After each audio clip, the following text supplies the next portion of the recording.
Mike Green has finally signed his contract with the Baltimore Ravens, as a lot of the other second-round picks are starting to sign with their teams. Green will sign a 4-year deal worth $7.419 million with a signing bonus of $2 million.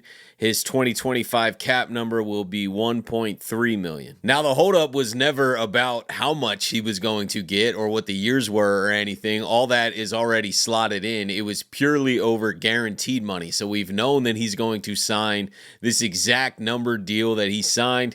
It was just a matter of how much guaranteed money will he get. I'm just happy that this deal is done, especially ahead of training camp. Mike Green next Wednesday, when the Ravens officially start training camp practice, will be a full go. There's no contract situation lingering anymore. I'm happy that all these second round picks are starting to sign with their teams. It was really just a big fight over guaranteed money. It does get me thinking though, what's Mike Green's role going to be right away? Obviously in the future, we expect him to be a pretty premier pass rusher for the Ravens. I think he's going to play a lot. I think he's going to make a huge impact. But what's week one look like?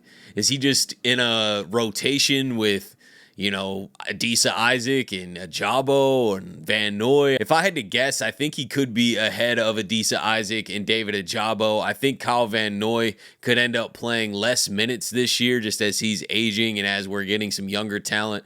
I think Odafe always going to play a ton, so I don't see Mike Green really eating into his minutes, especially in Adafe's contract year. I just don't see him not being out there a lot. I think Tavius Robinson plays even more than he's been playing, so he's going to be out there quite a bit. So Mike Green is probably going to eat into Kyle Van Noy's minutes a little bit, and then definitely, I think, take some opportunity away from Adisa Isaac and David Ajabo. I see Mike Green being in a nice rotation early on, but if he's really performing, I mean, they're going to get him out there more and more. I think he can definitely get a bunch of sacks this year, even in a rotation. If he's the guy that a lot of us think he is, he's going to get out there and get some sacks. We even saw early on, like David Ajabo, when he was first getting on the team and first was healthy, he had like 2 strip sacks and was making some plays right away. And I think Mike Green is way better than that. So I'm excited to see him out there. But how many sacks do you guys think Mike Green gets this year?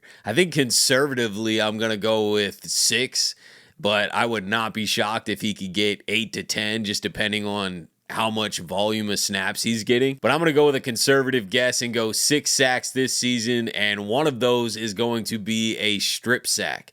But if he gets a lot of volume, this number could go way up. I definitely, at some point in his career, see him being a 15-plus sack guy. I mean, I think this is one of the best pass rushers that the Ravens have had in a long time. I am not exaggerating that. I still can't believe he fell as far as he did in the draft, and I'm also shocked that the Ravens were the one to take him, but I'm glad that they did, man. I think this is going to be a perfect marriage and adds a ton of juice to an already stacked defense. And I know we finished second in sacks in the entire NFL last year, but if we can get a lot more pressure in meaningful situations and consistently get to the quarterback, then it is going to take a ton off of our secondary, which is also stacked, by the way. I mean, we're getting a second year of Nate Wiggins. Marlon Humphrey played his best ball last season. We added Jair Alexander. We added Malachi Starks. Kyle Hamilton's back to being able to have some freedom and roam around.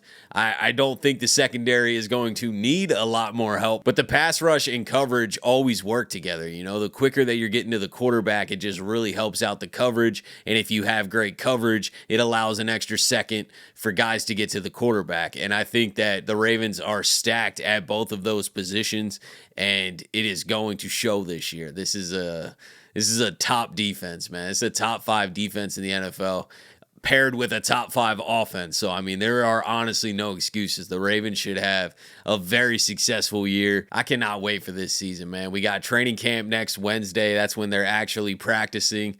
Preseason in August.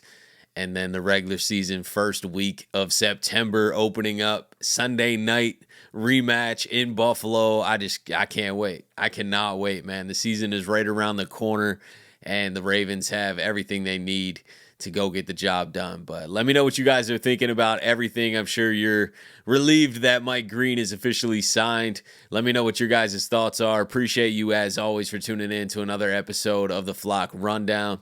Have a beautiful rest of your day, and I'll let the greatest linebacker in the history of the game take us out. Ravens Flock. Flock Rundown is the place to be. My man Ryan has been a lifelong Ravens fan since he was born. The Flock Rundown. Nothing gets better than waking up and wondering how high we can fly. Tune in. Motionless brainwaves attempt to swim their way to sense, can't tame the untamed.